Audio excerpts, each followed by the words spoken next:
자, 5월 20일 자바 수업입니다. 이번 주가 마지막이에요. 우리가 이제 자바라고 하는 프로그래밍 언어의 규칙을 쭉 살펴봤어요. 변수, 연산자, 그 다음에 배열, 흐름제어, 그 다음에 메서드, 클래스. 클래스에는 상속, 은닉, 그 다음에 추상, 이런 특성들이 있었죠. 이러한 규칙들이 적용이 돼서 어떤 기능을 만들고자 하려면 백지 상태에서 만드는 거는 굉장히 힘들다고 했었죠. 그래서 이런 클래스를 이제 요 단위가 이제 클래스라고 이제 구성이 되는데 이 클래스를 모아놓은 걸 패키지라고 했었죠. 그리고 이 패키지들을 다시 모아놓은 걸 라이브러리라고 한다고 했고요. 자바 언어 안에 이런 라이브러리들에 대한 기본 기능이 내장돼 있어요. 자바에 내장된 기본 라이브러리들을 통칭 자바 API라고 한다라고 했었고, 지난 시간에는 이 API에 속해 있는 것들을 지금 우리가 패키지 단위로 보고 있는데 java.lang이라고 하는 패키지를 먼저 봤었어요. 이 java.lang 패키지의 특성은 그 프로그래밍 언어를 구성하는 기본 요소들만 들어있기 때문에 이 안에 있는 모든 애들은 자동으로 임포트 된다 그랬죠.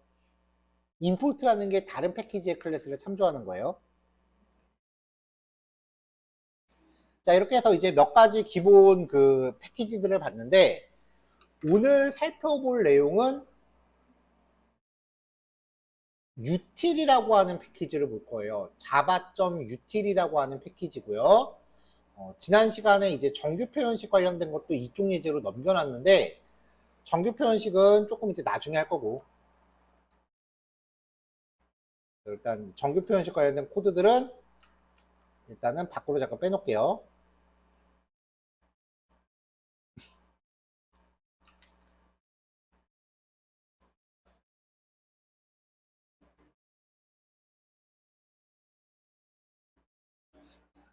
java.util 패키지 안에는 이제 어떤 프로그램을 만들 때 사용되는 메인 주제는 아니지만 어떤 기능을 구현하고자 할 때 종종 사용되는 일종의 그 감초 같은 애들, 왜 약방의 감초다라는 얘기 하잖아요.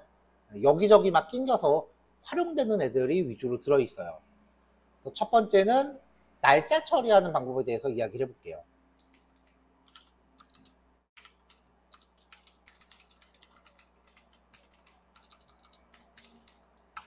자, 날짜 출력점 자바입니다.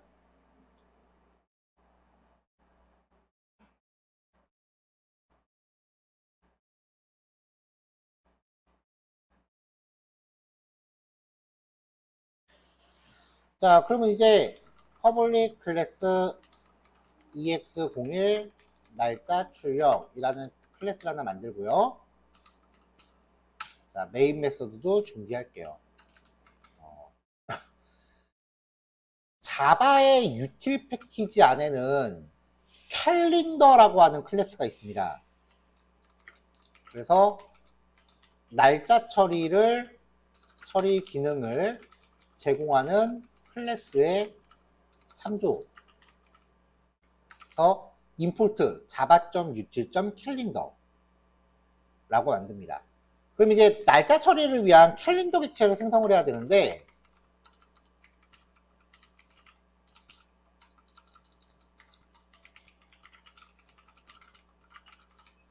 이 캘린더 클래스의 객체가 자바에서 쓰이는 가장 대표적인 싱글톤 객체예요.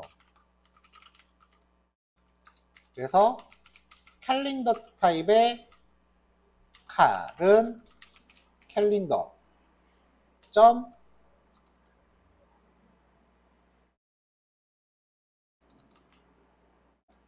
get instance라고 해서 객체를 만듭니다.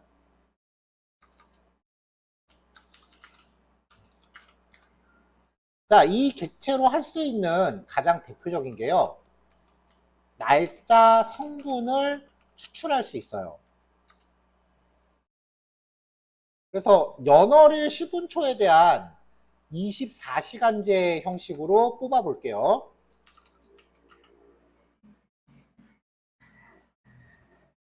뽑는 방식이요. 일단 정수 타입으로 반환을 하는데 캘린더 객체점 get 하면서 단위를 줘요. 캘린더.year. 캘린더 클래스의 객체를 만들면은 이 코드가 실행되는 시점에 컴퓨터 시각을 멤버 변수로 복사합니다. 그래서 그 멤버 변수가 갖고 있는 성분값들을 추출하는 거예요. 자, 그 다음에 이제 월, 일, 10분초를 뽑는데 자바는 월이 0부터 시작해요. 그래서 우리가 평상시에 쓰는 값을 환산하려면 1을 더해줘야 돼요. day of month는 날짜, hour of day는 시간, 하루 중에 시간, 24시간, 그 다음 미니 세컨드 초입니다. 이거를 출력하려면은 형식 문자 같은 거 써서 형식에 맞게 이렇게 출력해 주면 됩니다. 자, 이 코드를 실행하면은 시스템의 현재 시각이 이렇게 출력이 되는 거죠.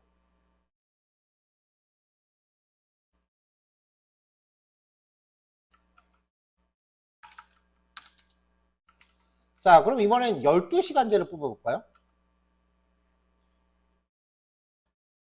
자, 기본적으로 연월일 10분초 뽑는 건 똑같아요. 자, 이 코드를 여기다 복사해서 갖다 넣을 건데 변수 선언은 중복될 수 없으니까 이미 만들어 놓은 변수 값을 변경해서 사용을 할게요.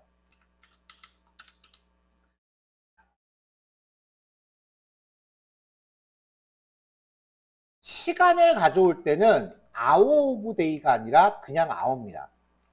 hour of day는 24시간제 시간이 가져오고요. 그 다음에 그냥 hour는 12시간제 시간이에요. 자, 이것도 그냥 한번 출력을 해볼게요.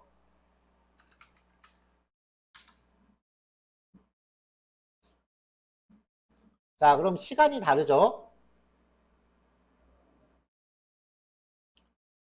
12시간제를 사용할 때는 지금이 오전인지 오후인지를 알아내는 부분이 좀 필요하죠. 그래서 캘린더.get에서 가져오면서 캘린더.am, pm이라고 하는 단위 값을 설정하면 오전이면 0, 오후면 1이 떨어져요. 이거를 apname이라고 하는 배열의 인덱스로 쓰는 겁니다. 요 사이에다가 %s 하나 걸어주고요. 시간 앞에는 apname에 대해서 ampm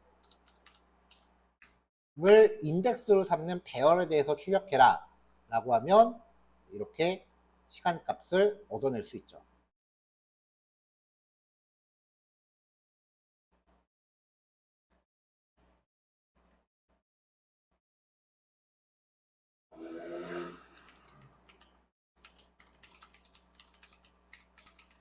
날짜 객체를 만들면은 기본적으로 시스템의 현재 시각을 가져오는데 내가 원하는 특정 시각을 만들어낼 수도 있습니다.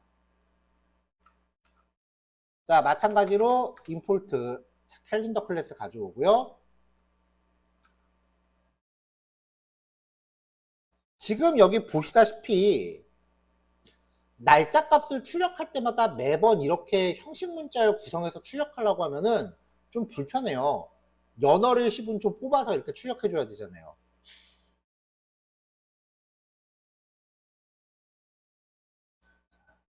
자, 그래서 패키지를 하나 만듭시다. KR 포셉 밑에 헬퍼라고 하는 패키지를 만들게요. 여기에다가 데이트 프린터.자바라고 만듭시다. 날짜 객체를 파라미터로 받아서 그 날짜 객체가 갖고 있는 성분값을 출력해주는 메서드를 만들 거예요.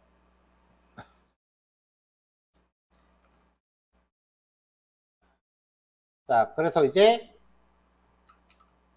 이거는 그냥 스테이틱으로 만들게요.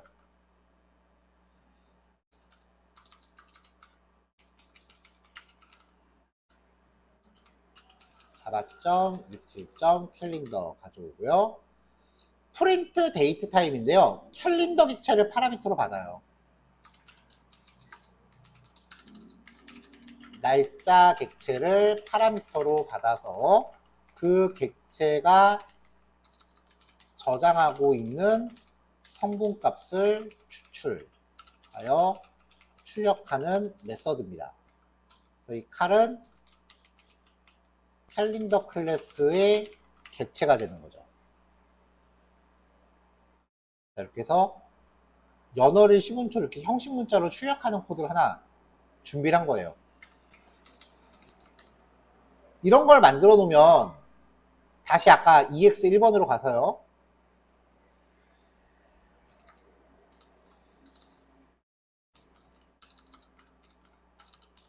임포트 kr.hostem.helper 밑에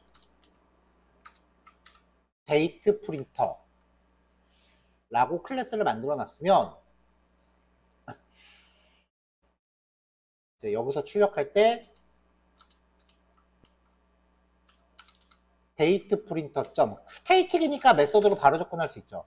여기다가 칼이라는 객체를 전달하면은 이렇게 한 방에 출력할 수 있어요. 요거 한 줄로. 자, 이건 여기서 테스트 해봤으니까 이제 2번 예제에서 활용할게요.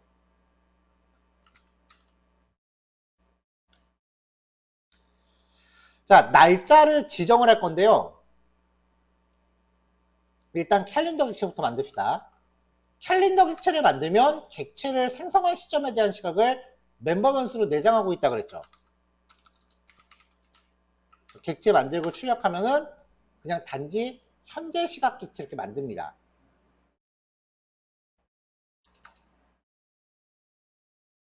자, 이렇게 만든 거를 객체가 저장하고 있는 값을 변경합니다. 그러면 특정 날짜로 변경하는 게 되죠.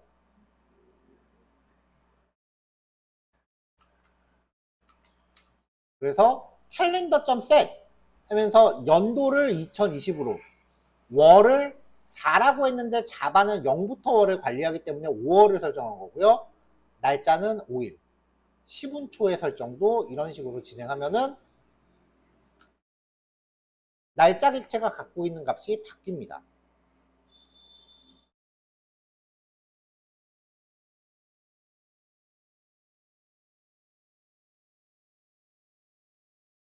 자, 또 다른 방법은요. 특정 날짜로 일괄 지정입니다. 캘린더 객체를 통해서 set 호출하면서 연, 월, 일 지정하시면 돼요. 그렇게 하면은 날짜가 담고 있는 정보가 변경이 되고요. 4월로 할까요? 그럼 실제로 5월이죠.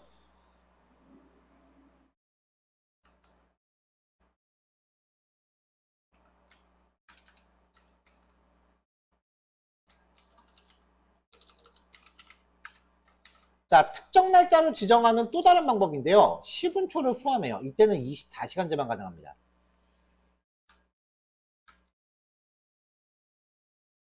82년 6월 17일 13시 10분 3초. 5월 18일로 바꿀게요. 앞에 거랑 날짜가 겹치니까.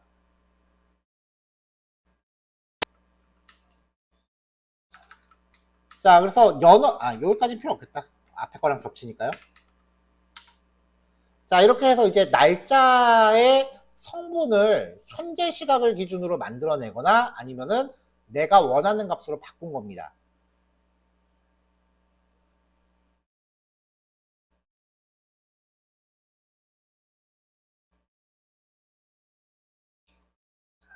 날짜 관련된 세 번째 이제 들어갈게요.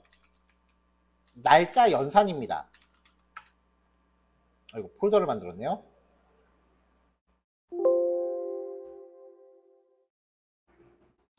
EX03 날짜 연산점 자바.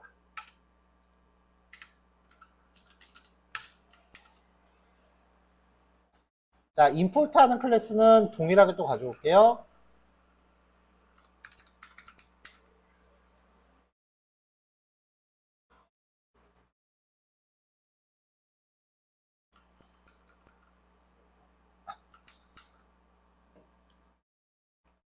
캘린더 클래스 액체를 만든 다음에 지금으로부터 100일 후, 그러면 월에 대해서 100을 지정하시면 돼요. 그 다음에 연도에 대해서 마이너스 75라고 하면 75년 전이 되는 거고요. 그 다음에 또 9시간 후, 아워에 대해서 add 메서드예요. 9. 8달 후는 다시 몬스에 대해서 add 8. 그러니까 플러스 값을 설정하면 더해지는 거고 마이너스 값을 설정하면 빼지는 거예요. 자, 이 add 메서드를 살펴볼 때 주의하실 거는요. 캘린더 클래스 객체를 만들면 이게 현재잖아요. 여기에다가 뭔가 더하면 처음에 1개월 후로 3개월 후로 보는 거죠.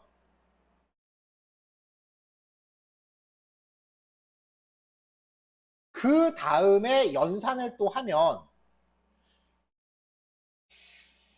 현재를 기준으로 연산되는 게 아니라 연산을 여러 번 수행하면은 이렇게 3개월 후가 됐다가 또 여기를 기준으로 해서 이전이 됐다가 이전으로 갔다가 또 그 위치를 기준으로 해서 몇 시간 후가 됐다가 이런 식으로 add 메서드를 사용하면 사용할수록 날짜 값들이 이렇게 꼬리에 꼬리를 물고 계속 이어집니다.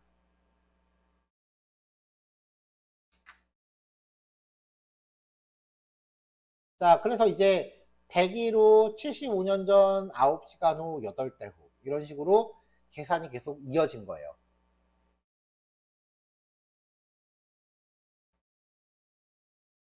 자, 하나만 더 봅시다.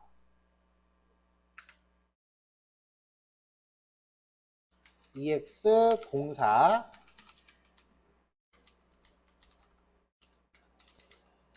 날짜에 관련된 기타 값들을 좀 살펴볼게요.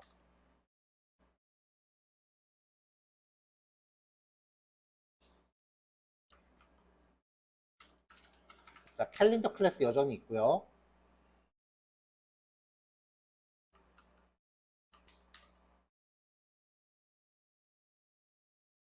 캘린더 클래스의 객체를 만들면 현재 시점이 된다 그랬죠?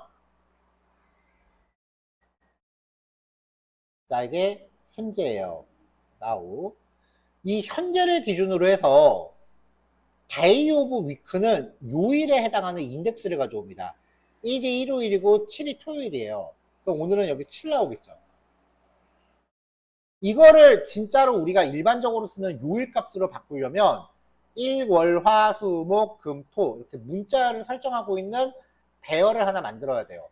배열의 인덱스는 0부터 시작하죠. 근데 자바에서 반환해주는 이 날짜 값은 1부터 7 사이가 됩니다.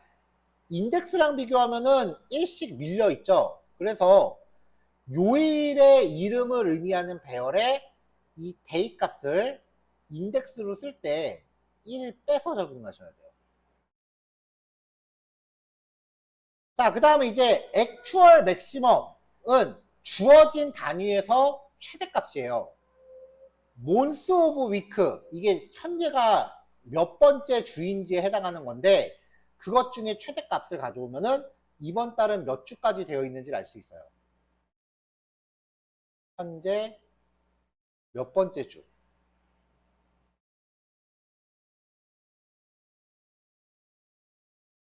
이걸 의미하는 값인데 이게 이제 get actual maximum으로 들어가면은 이번 달 안에서 몇 번째 주인가를 설정하는 값 중에 최대값. 그럼 이번 달의 마지막 주를 알 수 있는 거죠. day of month, 날짜를 얻는 단위였는데 이것 중에서 get actual maximum, 이번 달에 며칠까지 존재하는지를 알 수 있겠죠. 마지막으로 이번 달이 무슨 요일부터 시작하느냐.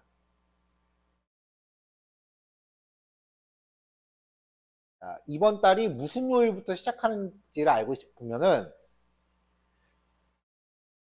이 캘린더 클래스가 갖고 있는 날짜를 1일로 강제로 바꿔요. 그 다음에 요일 값을 뽑아내면 돼요. 그래서 캘린더.set 해서 day of month를 1로 바꾸고요. 그 상태에서 현재 몇 번째 주인가를 뽑습니다. 요일을 뽑습니다. 그럼 이게 이번 달의 시작 요일에 대한 인덱스가 될 거예요. 그러면 이번 달의 시작 요일은 월요일부터 시작하고 이번 달은 31일까지 있다. 이번 달은 며칠까지 있다. 인 거죠. 그 다음에 행 같은 경우가 주를 의미하는 거니까 이번 달에 총 몇 주까지 있는지 알면은 몇 행인지도 알 수 있을 거고, 열 같은 경우는 요일을 매칭되니까 0부터 6까지 항상 고정값인 거죠. 그럼 이제 이런 정보들을 다 뽑아내면은 출력 결과인데요. 이런 정보들을 다 뽑아낼 수 있게 된다라고 하면은 이거를 활용해서 2차 배열에다가 데이터를 채워 넣게 됩니다. 그러면 이제 그때부터 달력을 우리가 만들 수 있게 되는 거예요.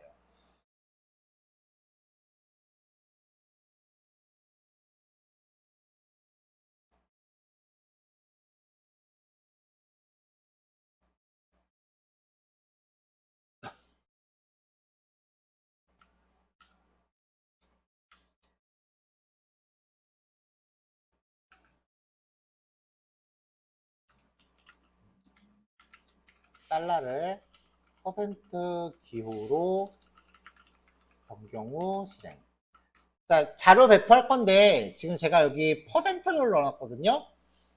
이 자료 배포할 때 쓰는 이 프로그램이 퍼센트 기호는 특수문자라고 인식을 안 하더라고요. 그래서 부득이하게 날짜 처리할 때 쓰는 걸 제가 따옴표로 바꿔서 진행을 할 거니까 이 부분은 좀 여러분들이 실습하시면서 좀 유념해 주셨으면 좋겠어요.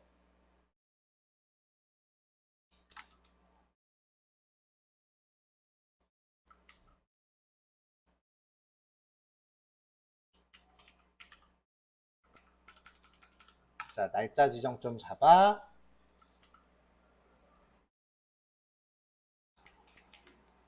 날짜 연산점 잡아.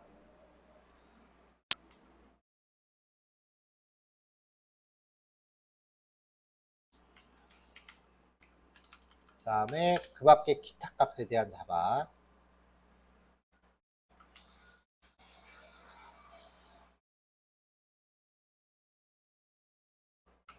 여기도 퍼센트가 있죠.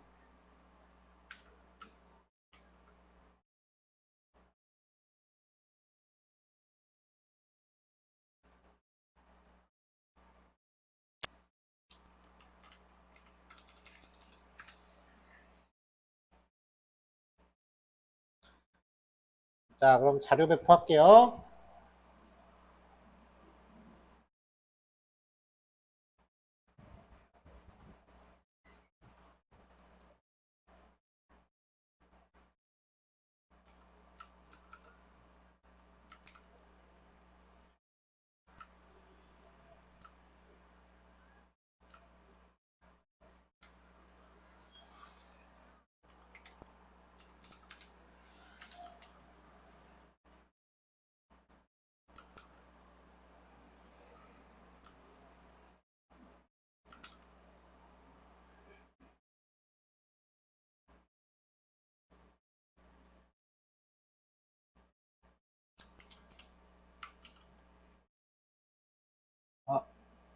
아, 실수했다.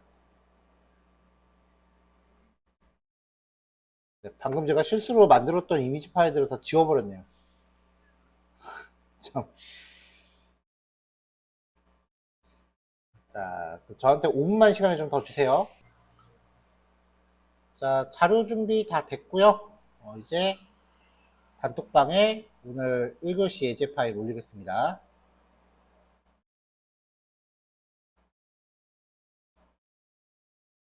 자, 요거 받아서 실습하시면 됩니다. 20분 동안 진행하시고 10분 쉬었다가 3시에 이어서 시작하겠습니다. 조금 이따 봅시다.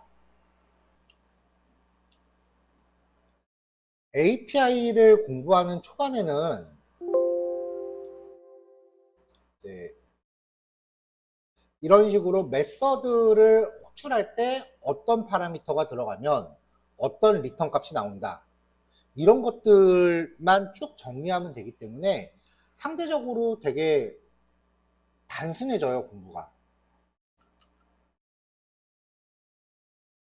하지만 이제 이런 것들을 엮어서 내가 어떤 스토리 라인을 만들어내기 시작하면은 이제 복잡도가 좀 더 올라가요. 이번 예제는요, 4번 예제를 응용해서 처음으로 그런 스토리 라인을 만들어 보려고 합니다. 자, EX05 날짜 처리 응용.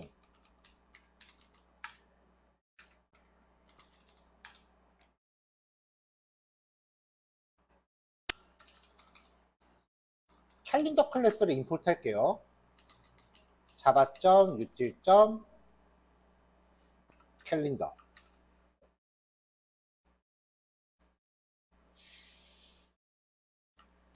캘린더 클래스의 객체를 만든 다음에 아까 우리가 봤었던 것 중에 이번 달은 몇 주로 되어 있는가, 그리고 이번 달은 며칠까지 있는가, 이 두 가지 값을 먼저 뽑아 올게요. 자, 추형문은 제외하겠습니다.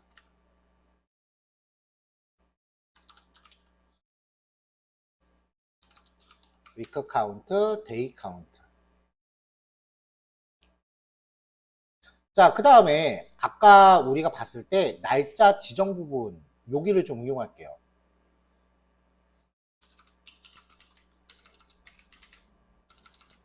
날짜 객체의 데이 값을 1일로, 주석이 너무 길다.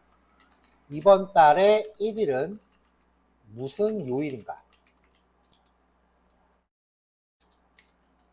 캘린더 객체의 set 메서드로 호출하면서 캘린더 점 day of month 값을 1로 설정하고요. 이 상태에서 first day라고 하는 값을 이제 가져올게요. 점 get 캘린더 점 day of week, 이게 요일이었죠? 자, 기본 정보를 뽑아요. 그러면 위크 카운트, 이게 몇 주인가를 해당하는 거였죠. 이 정보를 행어로 놓고요. 그 다음에 일요일에서 토요일까지 7일을 열로 잡아서 배열을 만들 겁니다.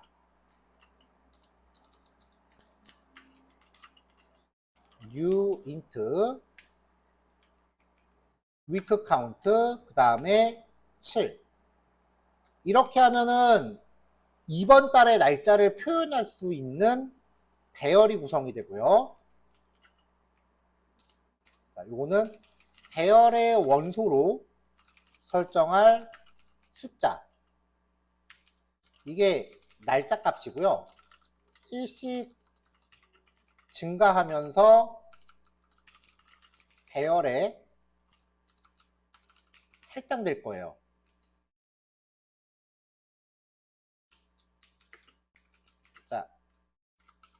2차 배열이니까 탐색해야죠.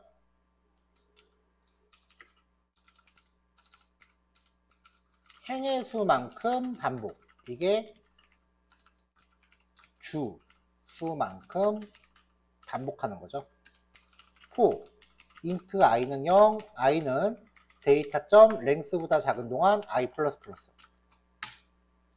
그 다음에 이제 여기서 int j는 0부터 시작하고요. j가 데이터의 i.점 length보다 작다라고 반복을 걸면은 이거는 각 행마다 열의 수만큼 반복하는 거는 요일만큼 반복하는 거죠.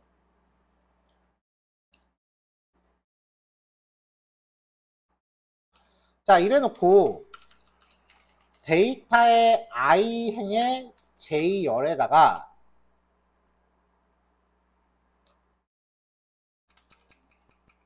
요거 변수 만들다 말았네요. int count는 1. count를 저장하고 count 플러스를 시켜요.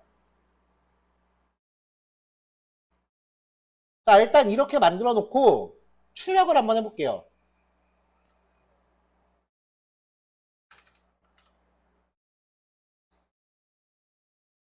자, 만약에 배열에 저장되어 있는 값이 0이면은 탭을 출력하고 그렇지 않으면 두 자리로 맞춰서 출력합니다. 프린트로 출력했고요. 프린트 F, 여기 역슬래시엔 없어요. 그 다음에 한 행을 다 출력하고 나면 줄바꿈을 했어요. 일단 이렇게 하고 실행을 해볼게요. 자, 그러면 이제 2차 배열에 1부터 순서대로 들어갑니다.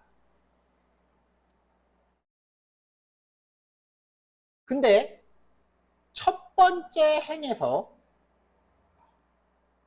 지금 요번 달에 월요일부터 시작하는데 지금 1월부터 지금 값이 들어가 있잖아요. 첫 번째 행에서 이번 달의 시작 요일, 첫 번째 행이라고 하는 거는 1주차, 즉 i가 0이라는 거고요.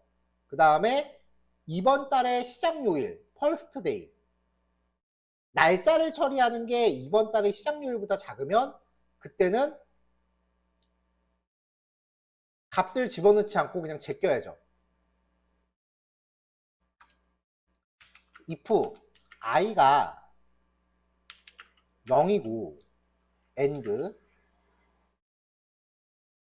요일을 의미하는 j가 first day보다 작다면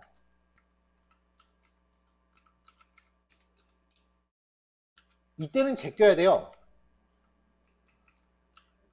이때는 제껴야 돼요.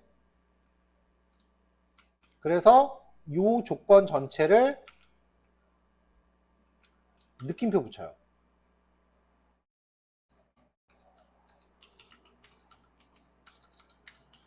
i가 0이라는 의미는 1주차라는 뜻이고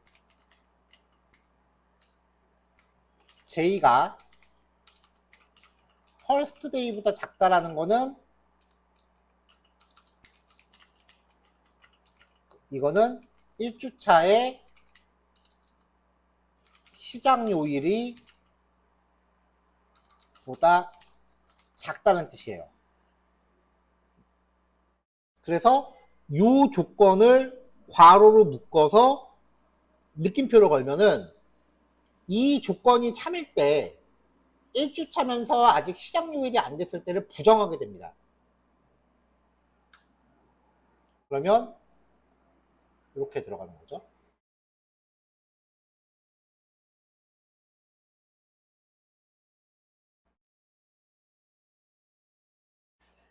first day보다 j가 0.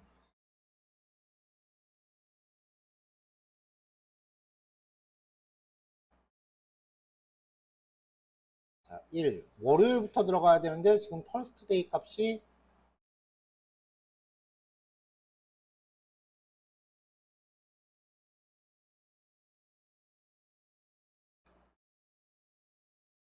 여기부터 들어가네요.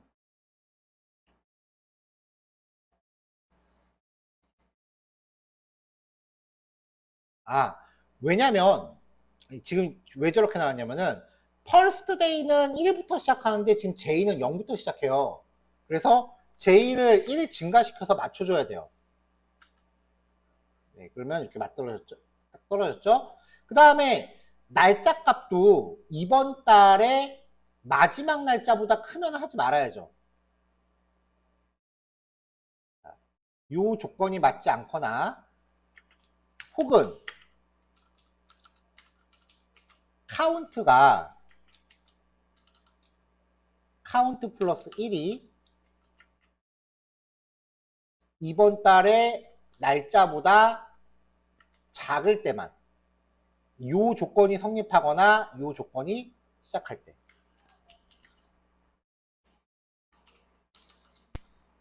자, 현재 배열에 할당할 날짜 값이 이번 달의 마지막 날짜보다 작은 경우만.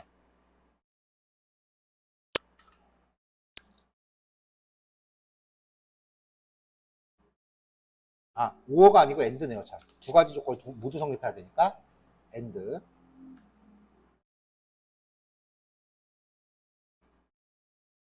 아, 얘는 1부터 시작했죠? 플러스 1 해줄 필요가 없네요.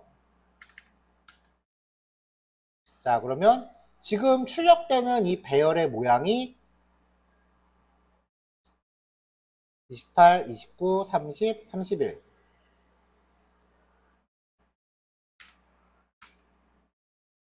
자, 이렇게 해서 요 배열의 모양이 이번 달의 달력 모양과 일치하죠.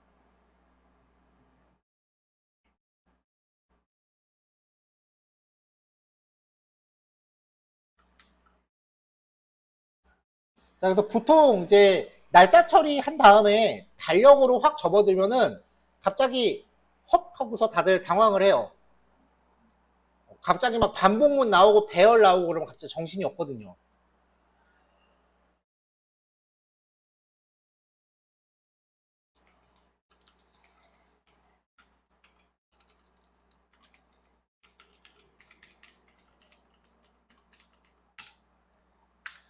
자, 요번 교시에는 예제 하나만 더 살펴보고 실습으로 들어갈 건데요.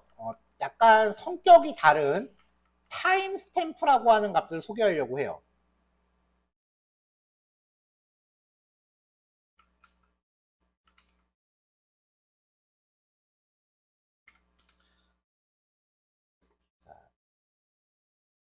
타임 스탬프가 뭐냐면은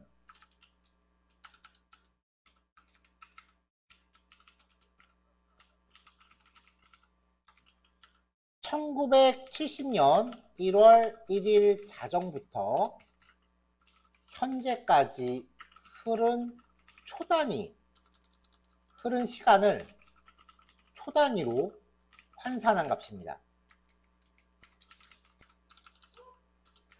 자바에서는 타임 스탬프를 밀리세컨드 단위로 취급합니다. 그래서 타임 스탬프를 얻는 방법이 자바에서 두 가지가 있어요. 타임 스탬프 값 얻기. 이게 캘린더 클래스를 가진 다음에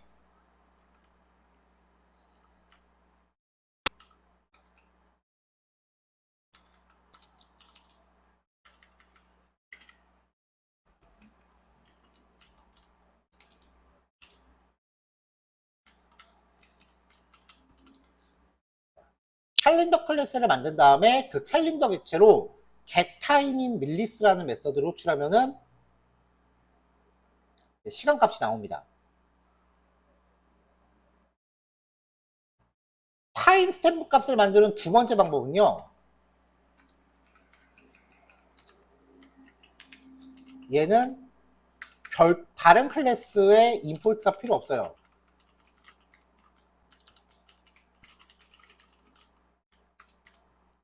롱타입의 ms2는 system.currentTime 밀리스 이렇게 호출하면은 두 번째 시간값을 얻을 수 있어요.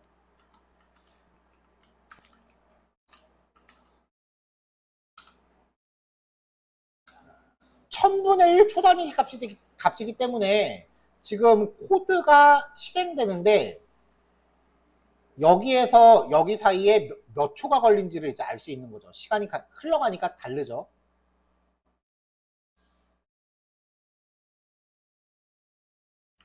자, 그러면은 이제 이걸 가지고 두 시간의 차이를 얻은 다음에 1000분의 1초 단위니까 1000으로 나누면은 전체 몇 초 걸렸는지 알 수 있어요. 근데 여기서는 코드가 여기 13라인에서 17라인까지 오는데 얼마나 걸리겠어요? 시간이 걸려봐야 1초도 안 걸리는 시간이니까 0.028초예요.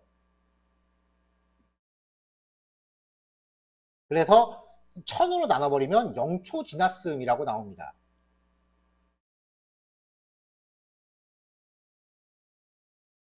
자, 그래서요, 첫 번째 타임 스탬프로부터 두 번째 타임 스탬프 사이에 프로그램을 약간 렉을 걸게요. 그래서 여기서 5초 동안 프로그램에 강제로 렉을 걸겠습니다.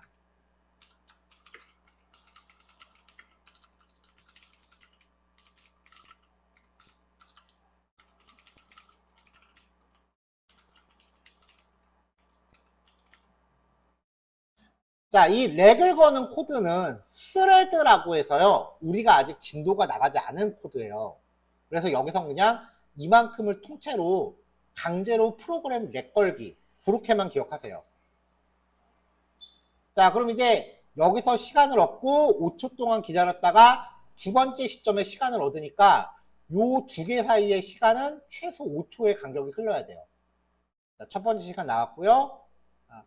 3, 2, 1. 자, 시간 흘렀고 5.5024. 5초 조금 넘네요. 하지만 1000으로 나누면 5초 지났음이라고 나오죠.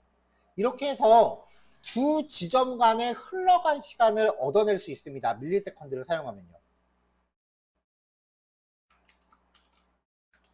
자, 코드 만들게요.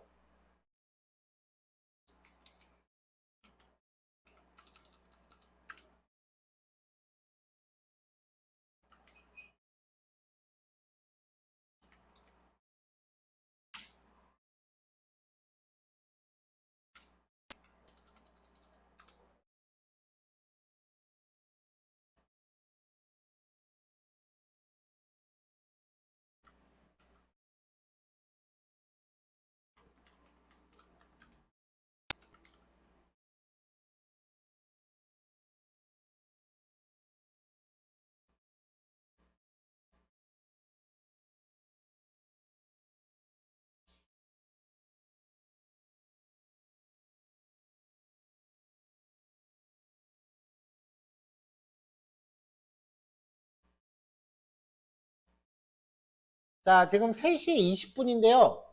일단 여기까지 해서 날짜 처리 객체가 끝났어요. 그래서 이제 아직 27단원 프로젝트를 계속 하긴 하지만 다음에는 조금 다른 주제로 넘어갈 거기 때문에 여기서 한번 끊겠습니다. 예제가 길이가 좀 되니까 다른 예제들은 개당 5분씩 쳤는데 얘네는 10분씩 칠게요. 그리고 10분 쉬는 시간 하면은 30분 후가 되겠죠? 자, 그러면 지금 3시 20분이니까 3시 50분에 이어서 하겠습니다. 자, 이따 봅시다. 자, 넘어갈게요.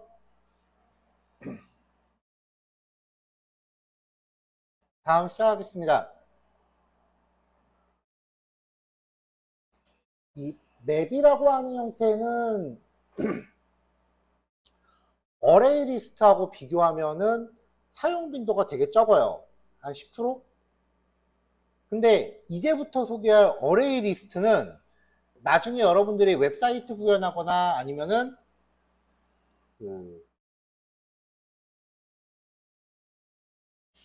데이터베이스 연동 프로그래밍을 할 때 사용 비중이 어마어마하게 커요.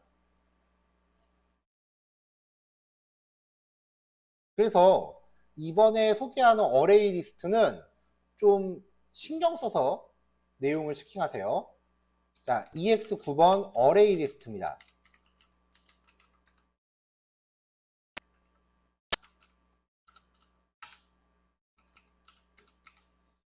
자, 먼저 임포트 java.util.list라고 하는 인터페이스를 상속받고요. 또 임포트 java.util.arraylist라고 하는 구현체 클래스를 임포트 하시면 돼요. 자, arraylist는 배열과 같이 인덱스 번호를 통해 자료를 관리하지만 저장할 수 있는 데이터의 수가 무제한인 형태예요. 그래서 활용도가 굉장히 높아요.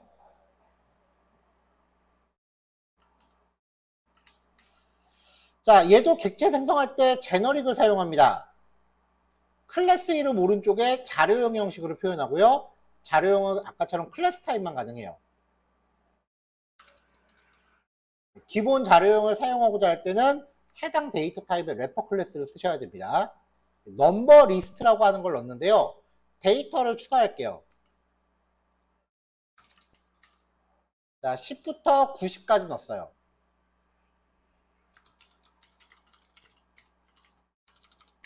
객체 생성.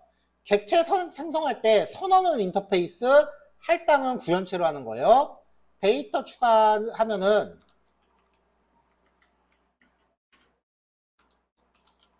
자, 맨 처음에 추가하는 게 인덱스 0이고요.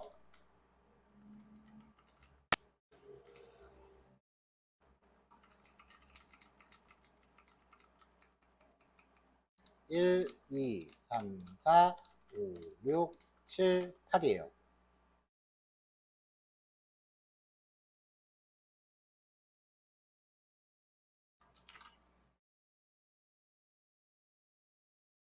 자, 그럼 추가된 데이터를 활용해 볼게요.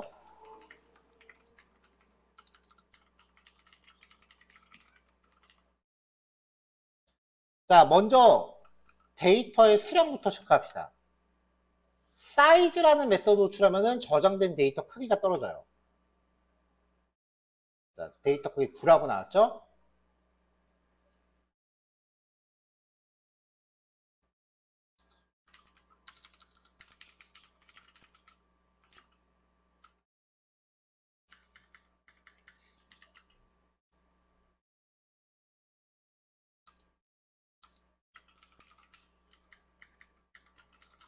자, 그 다음에 이제 인덱스 번호가 4인 데이터를 꺼내 볼게요.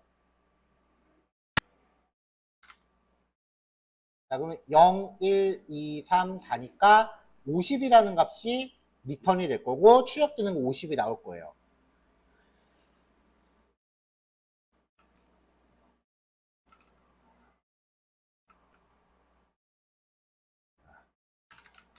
자, 인덱스 번호가 4인 데이터를 삭제할게요.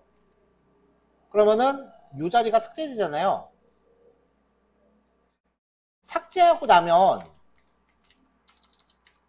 뒤의 데이터들이 빈자리를 메꾸기 위해 앞으로 이동합니다. 그러니까 인덱스가 4인 데이터를 지워버리면은 여기가 빈칸으로 남는 게 아니라 5, 6, 7, 8이 인덱스를 앞으로 한 칸씩 당겨요.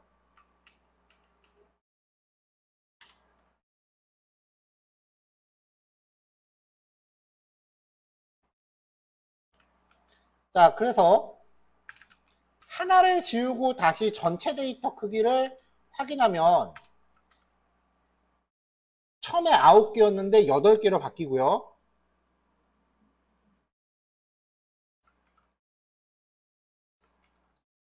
인덱스 번호가 4인 위치의 데이터를 다시 얻어볼게요. 네 번째 데이터를 삭제했으니까 그 다음 인덱스가 앞으로 한 칸 당겼다 그랬죠.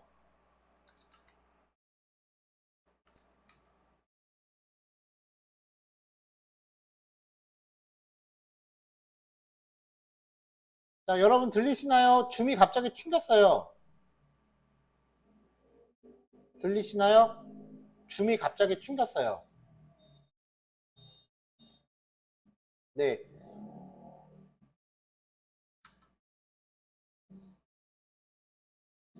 자, 그러면은 지금 결과가 이렇게 떨어졌는데 여기까지 다시 한번 설명할게요. 데이터를 인덱스가 0인 위치부터 8까지 인덱스가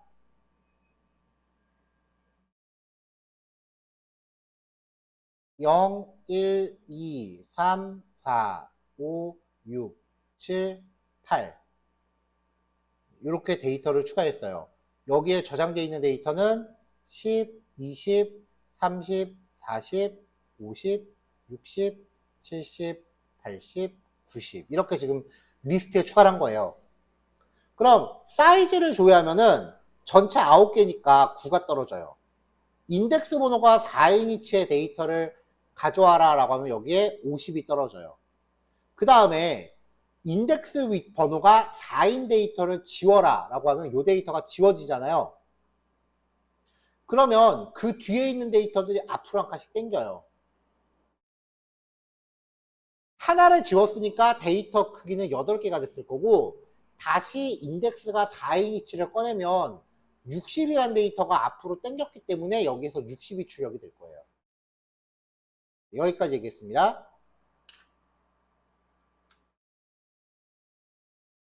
자, 그래서 5번째 요소가 아니라 4번째. 자, 그러면 60으로 바뀌었죠?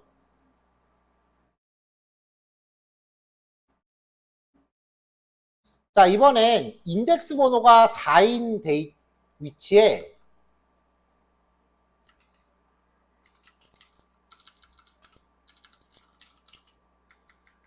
데이터를 삽입해 볼게요.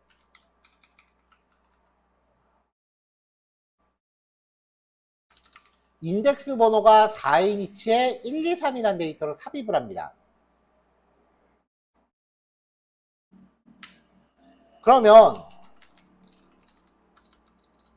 원래의 데이터들이 뒤로 한 칸씩 밀려납니다. 그래서 전체 데이터 크기를 다시 확인해 보면은 인덱스가 4번째 있는 데이터를 덮어 쓴 게 아니라 뒤로 밀렸기 때문에 다시 9개가 돼요. 다시 9개가 돼 있죠.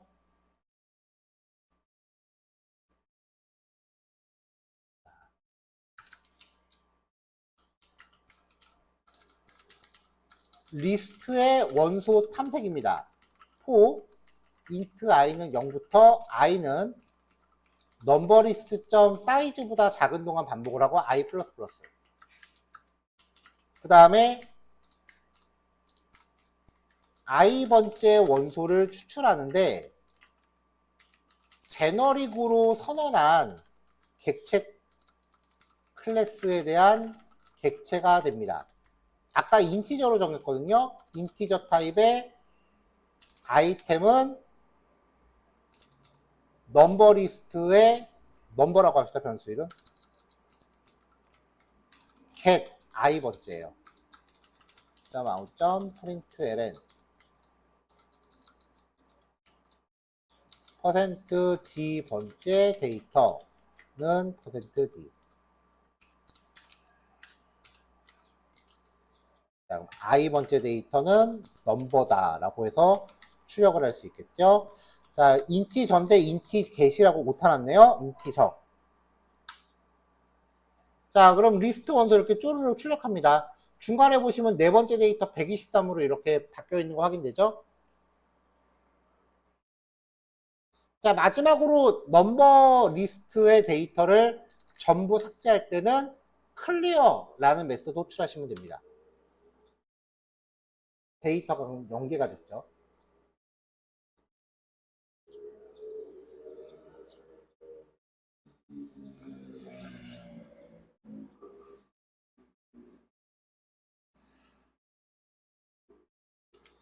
자, EX10 리스트 주소로 점 잡아. 9번 예제는 어레이 리스트가 아니고 리스트라고 이름 바꿀게요. 조금 짧게.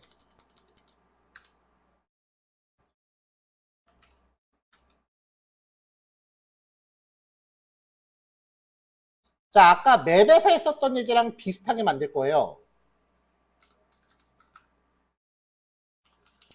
import java.util.list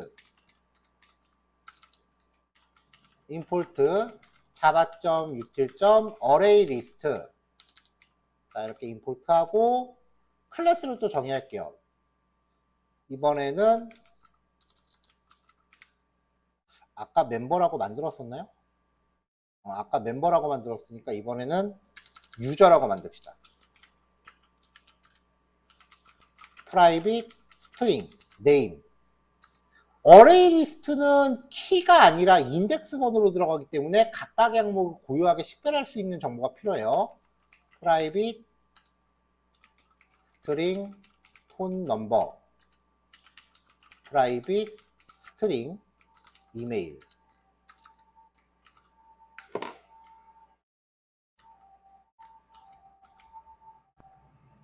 자, 생성자 추가하고 toString. getter, 아까처럼 getter 섹터는 생략할게요. 자, 근데 지금 얘가 보면은 getter 섹터가 있다는 전제 하에 값을 만들고 있기 때문에 여기서는 그냥 일반 변수 출력하는 걸로 바꾸겠습니다.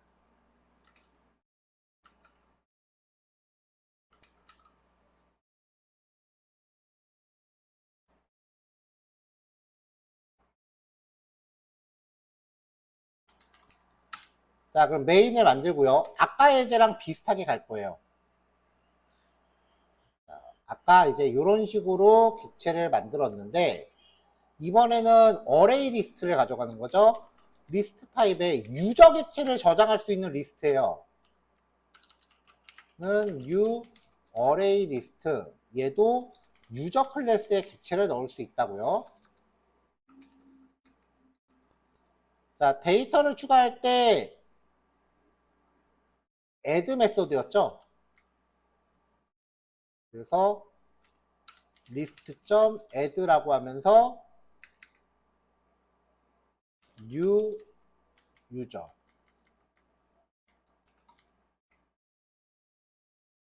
자, 유저 클래스는 첫 번째 파라미터로 이름이 들어가 있었어요.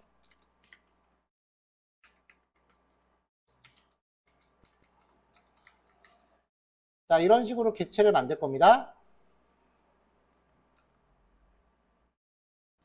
수연, 석훈, 민영, 후영. 수연,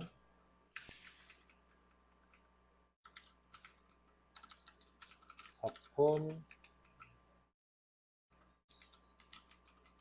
민영, 후영.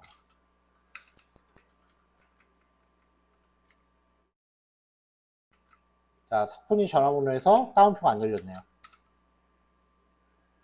자, 이렇게 데이터를 만들면 얘도 이제 탐색을 해야죠. 추가된 사용자의 수만큼 반복을 해요. for int i는 0부터 i는 list.size i++.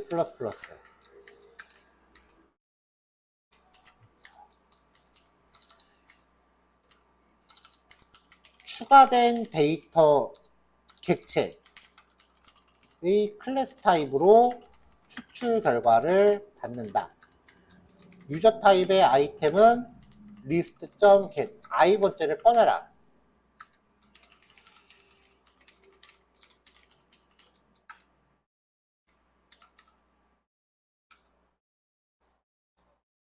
자, 그럼 이제 리스트에 들어있는 데이터들 이렇게 뽑아서 확인된 거 보실 수 있죠.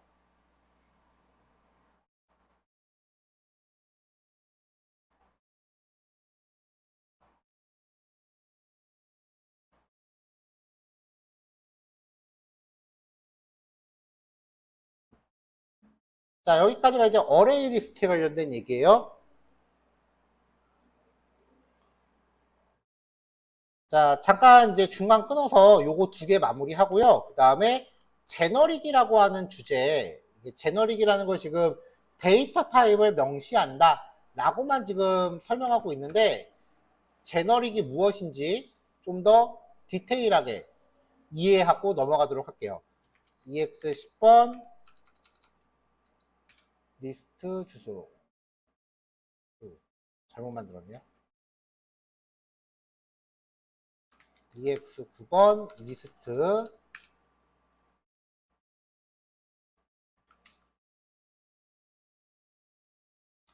EX 10번 리스트 주소로.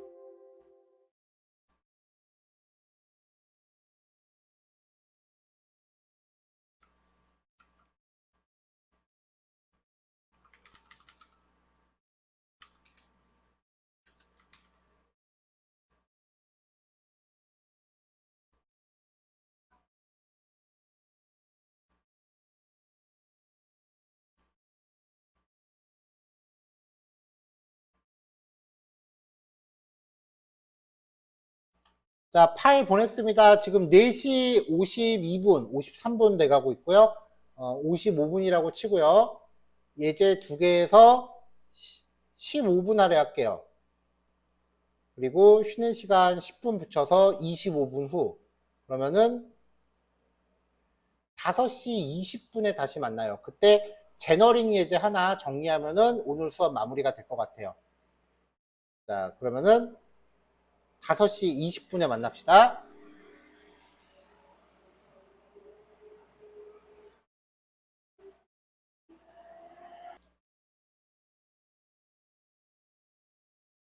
자, 컬렉션이라고 하는 주제를 계속해서 보고 있어요. 이 컬렉션을 다루면서 우리가 제너릭이라고 하는 개념을 지금 계속 쓰고 있는데, 이게 멤버 클래스의 객체를 넣을 거면 클래스 이름 멤버를 넣고, 내가 저장하고 싶은 데이터의 종류를 이 앞에 제너릭이라는 형태로 이렇게 명시하는 거죠.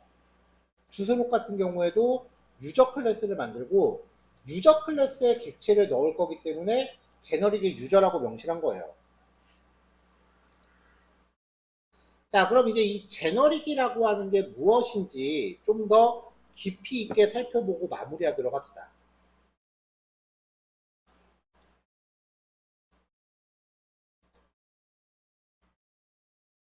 자, KR 밑에 호셈 밑에 패키지를 하나 더 만들게요. 호셈 밑에 패키지를 하나 더 만들게요. 샘플이라고 하나 만들고요. 이 안에 클래스를 샘플 1.자바부터 샘플 2, 샘플 3까지 만들게요. 샘플 2, 샘플 3.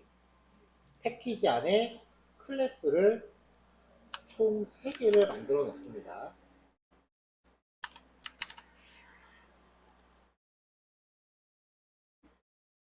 이 안에는 그냥 say라는 이름의 메서드를 간단하게 넣을게요.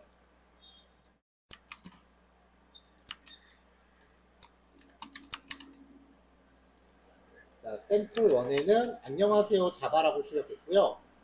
샘플 2에는 영어로 헬로 자바라고 출력을 시키고요.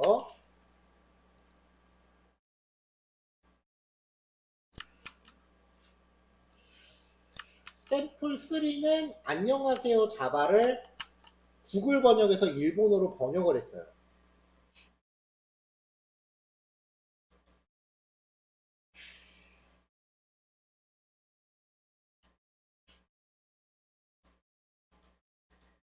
자, 이렇게 만든 다음에 src 밑에서 use 제너릭 사용하기 .java라고 클래스를 하나 만들게요.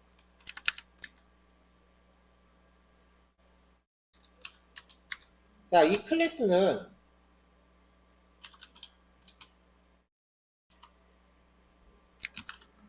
특정 다양한 클래스의 객체를 보관할 수 있는 클래스를 가정한 겁니다. 자, 만약에 얘한테 샘플 1 타입의 샘플을 멤버 변수로 정의하고요. 임포트 해야겠죠? 그 다음에 이 객체에 대해서 getter 섹터를 만든다라고 하면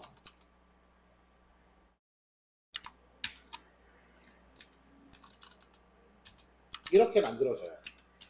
그럼 얘는 멤버 변수로 샘플 1의 객체를 섹터로 받아서 저장하고 있다가 그걸 getter로 반환할 수 있죠. 그러면 이제 샘플 2를 보관하는 클래스를 만들 거면은 이것도 복사해서 클래스 이름 바꿔줘야 돼요. 만든 다음에 제너릭 사용하기 2라고 클래스 만들어주고 여기에 샘플 1 대신에 샘플 2로 이렇게 또 바꿔줘야 돼요. 이렇게. 같은 형식의 코드를 만드는데 파라미터로 사용하는 클래스가 바뀌면 그때마다 클래스에 맞춰서 소스 파일이 점점점 늘어나요. 이럴 때 제너릭을 사용을 해요.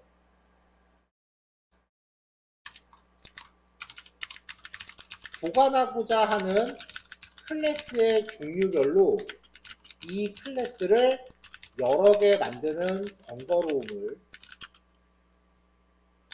대체하는 방법이에요. 그래서 임포트도 빠지고요. 이 클래스 안에서 괄호 안에 임의의 글자란을 명시합니다. 클래스 선언 시 클래스 이름 옆에 괄호하고서 키워드를 선언하면 해당 키워드를 클래스처럼 사용할 수 있어요. 그러니까 이 t라고 하는 키워드가 전부 클래스 이름이 되는 거죠.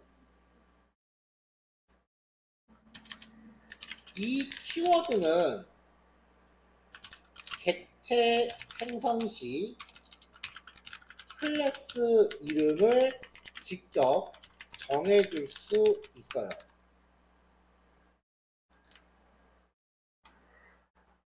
자, 이렇게 만들어 놓고 ex11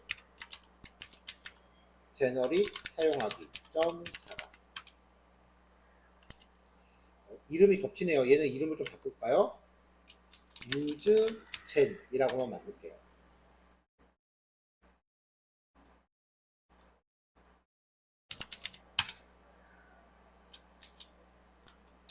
usegen 타입의 u1을 만들면서 여기에다가 샘플 1이라고 키워드를 잡아주는 거예요. usegen.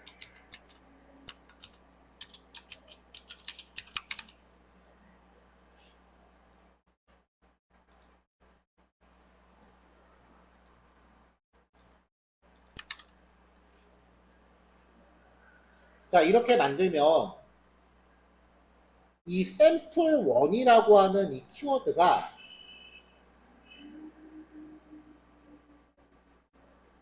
이 t에 랩핑이 돼서요.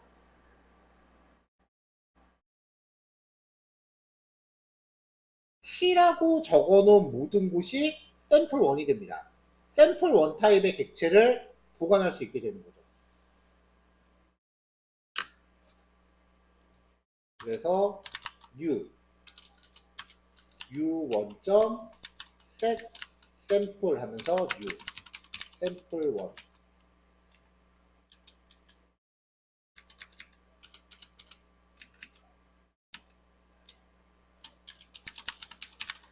샘플 1 타입의 s1은 u1.getSample 이라고 호출하면서 s1.say라고 호출할 수 있죠. 자, 그 다음에 usegen의 객체를 또 만들게요. 이번엔 샘플 2를 전달합니다.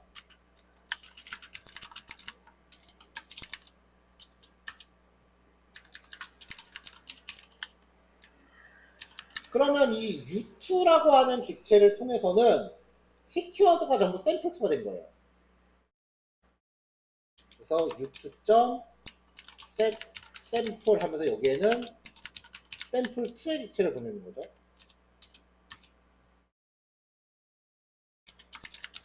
샘플2 타입의 S2는 U2.getSample 같은 방식으로 샘플 3. 이 제너릭이 좀 어렵습니다, 주제가요.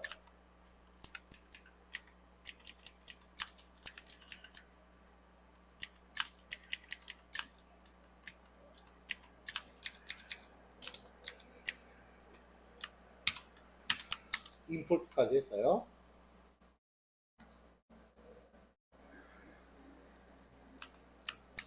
자, 그럼 이제 U3 객체를 통해서는 요 T가 전부 샘플 3가 된 거예요.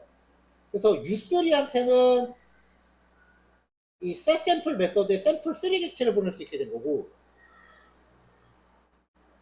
U3를 통해서는 요 T가 샘플 3가 된 거니까 여기로 전달되는 게 샘플 3의 객체가 된 거고요.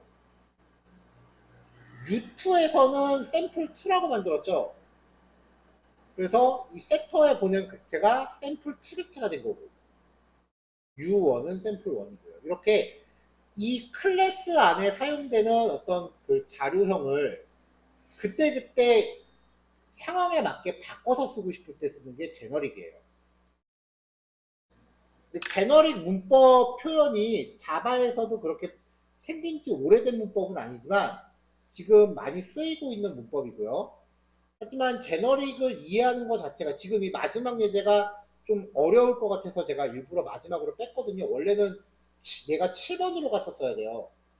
이 예제가 나는 좀 어려운 것 같다라고 생각이 되시면 일단은 마지막 예제는 크게 신경 쓰지 말고 맵하고 리스트를 사용하는 것 자체에만 집중하세요. 제너릭이라는 문법 자체를 내가 이해 못하고 있어도 맵이나 리스트를 사용하는데 뭐 크게 문제되는 거 아니니까요.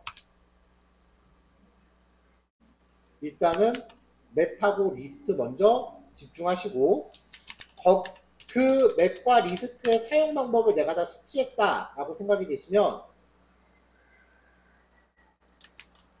그때는 제너릭 문법에 대해서도 좀 살펴보시면 좋죠. 자, 이제 마지막으로 배포하기 위한 자료 정리할게요.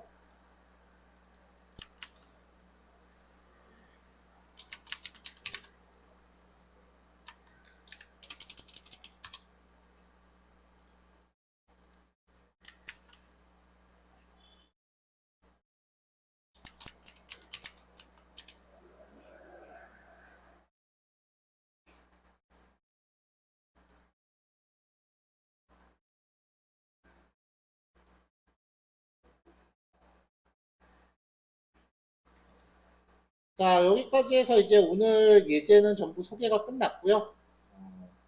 이제 자바의 기본 API는 내일 우리가 파이 리출력이라는 주제까지 보고 나면은 이제 정리가 끝나요. 그게 끝나고 나면 이제 다른 오픈소스 사용은 어떻게 하는지 거기까지 얘기하면 이제 우리 전체 여정이 마무리가 됩니다. 자, 마지막 보낼 자료 정리하고 있어요.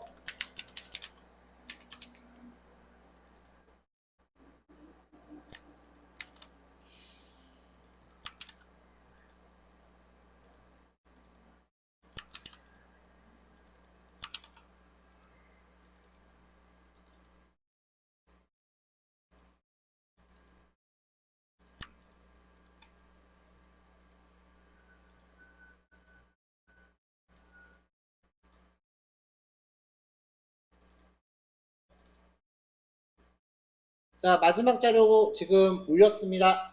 요거 실습하시고 이제 오늘 수업 정리하시면 되고요. 줌 접속은 먼저 해제하셔도 돼요. 자, 오늘 고생하셨고 내일 마지막 수업 때 봅시다. 네, 녹화 이제 끌게요.